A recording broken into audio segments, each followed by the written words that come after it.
Hi everyone, my name is Kayla and welcome back to Kay's Hidden Shelf where we talk about books. Today I'm going to share with you the books that I hope to read in December. The reason I say hope is December is a busy month. We are all catching up on the end of year stuff, spending time with our families during the holidays, and it's just going to be busy. So I am hoping to get to all of these. I'm not sure that I'll be able to. It's a bit ambitious for me, but I really want to try. I also want to share that this month I'm also going to be returning to one video a week along with some shorts. Now, the reason for this is, like I mentioned, it's a busy month. I do want to spend more time with my family this month, and I do want to have a bit more of a relaxed month before we kick off the new year. So without further ado, let's jump in with the first book that I started already, and that is Return of the Griffin by J.C.M. Berne. This is turn 2 or book 2 in the hybrid Helix series, the first book being Wistful Ascending. Now, I really enjoyed Wistful Ascending. The audiobook was also fantastic for that. And the reason I mention it is because the narrator, Wayne Farrell, did a great job to the point where now reading this without the audio, I can now hear all of the voices done by Wayne Farrell in my head. That's just an awesome experience to me if I can continue to hear the voices done by that narrator while I'm reading just the physical. They did a fantastic job. I'm already enjoying being back into this world with Rohan, Wei Li, and all the other characters that we see so far. I'm about 4 chapters in, and I'm just really excited to be back into this superhero space opera and along with all of the humor and wit that goes with it. The next book is a part of a read-along that was announced recently on the channel, and that is Gardens of the Moon by Steven Erikson. Now, I'll be reading this along with Andrew from Andrew's Wizardly Reads, Hannah Blackwell, Kaylee from Kaylee's Books, and Bryce from Shelf Centered. Now, Bryce is our veteran, so to speak, for this read-along. He's read this series before. He's had some fantastic advice on what to expect and kind of how to set your expectations going into the series for the first time. So that's been a huge help, as this has been an intimidating series for me to start. So I really appreciate that, and I'm really looking forward to the discussions that come out of this. If you'd like to join us in the discussions throughout the month while we're reading, feel free to click the link in the description below. Otherwise, we will be having live show discussions to discuss our reading experiences and thoughts overall as we read the series.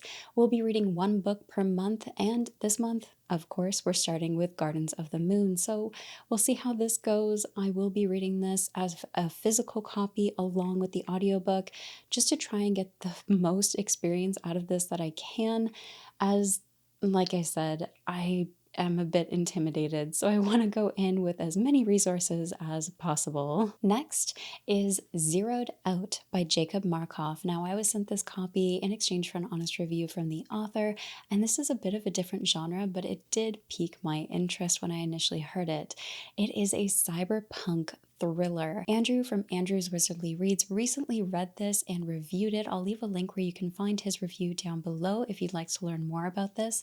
But the tagline that really caught me here was Zeroed Out is a cyberpunk thriller set in a fully automated metropolis governed by an all-seeing synthetic intelligence that examines the morality of limiting technological evolution. This is really interesting to me. It's a concept that intrigues me for the reason that we are in a very fast growing evolution in technology. We have seen so much growth in our own technology over the years, and the concept of it being plugged into a society to the point of broadcasting your dreams for entertainment, as an example. So I'm really eager to see what this story is about, where the thriller aspect comes in, and the world development that comes out of this. This is also about 340 pages, so it should be a fast-paced read. Next is actually 2 books together for the reason that I'm hoping to read books 1 and 2 this month. Now, this is for Sordaneon. Now, I believe that's how you pronounce it. It is book 1 in the Triperian Revelation series, along with the Kheld King, which is book 2 by L.L. Stevens. Now, originally I had won book 1 through a giveaway that the author was holding, and then they reached out about book 2 as a review copy. So I'm hoping to read both of these this month. I've heard really good things about Sordaneon, and I don't think I can do a general description of it offhand, so I'm going to read the back for you. A fallen world littered with the corpses of broken god machines, and a sheltered, angry youth is destined to reawaken their power. But to embody a god, Dorillion must first learn to be human. Dorillion is bloodbound to the Rill, a quasi-living artifact that spans continents and empowers a privileged few to reap the riches of an entire civilization. Unfortunately, decades after seizing control of the remaining god machines, those privileged few aren't willing to give up their power, even if it means destroying the human bloodline to which the Rill is tethered. It sounds like it's going to have an interesting world and magic system with how the humans are tethered to the Rill. I'm really excited to dive in. Now, this is a self-published fantasy series, with each book being about 500 pages. So these are a bit of chunky reads, but I am really looking forward to jumping in. Again, thank you so much, LL, for sending the giveaway copy and then later on a review copy. I am just very grateful. Thank you. The next two are also books 1 and 2 in the series, and that is The Blood of the Outcasts and Wrath of the Mountains by D.A. Smith. Now, Blood of the Outcasts, I saw this earlier in the year and I had the ebook for, so I've already started that one. It's been really intriguing. It's a different style than I was expecting, but it is quite epic so far. The last two on this list are also books 1 and 2 in a series, and those are The Blood of the Outcasts and Wrath from the Mountains by D.A. Smith. Now, I discovered Blood of the Outcast a few months ago. The artwork is phenomenal. Just look at the colors and the epicness of this scene. Book 2 follows with an also incredible cover, so I'm really eager to jump in. I've heard good things. This looks like it's going to have a lot of action. It is an adult fantasy series that is self-published as well, and book 1 is also just over 500 pages. Now, book 2 also is releasing on December 15th. Now, these are being sent to me as physical copies from the author. However, due to postal strikes where they are, it might take some time for them to get to me. I've actually already started The Blood of the Outcasts, and so far it's been really intriguing. The style of writing and the first-person perspective has been interesting to jump into. It's taken me a little bit to get used to the style, but I'm actually coming to like it so far. So let's just read the back of this because, again, I don't think I can do this justice. What if spilling your own blood was the only way to save yourself? Masako escapes the Lord Council with only her life intact, her clan shattered, and master dead in the wake of disaster she wrought. It is her cursed blood that carries out a Godsborn that answers.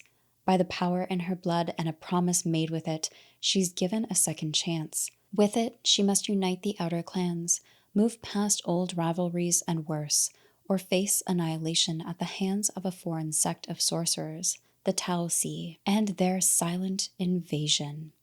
Only Masako was executed. She's meant to be dead.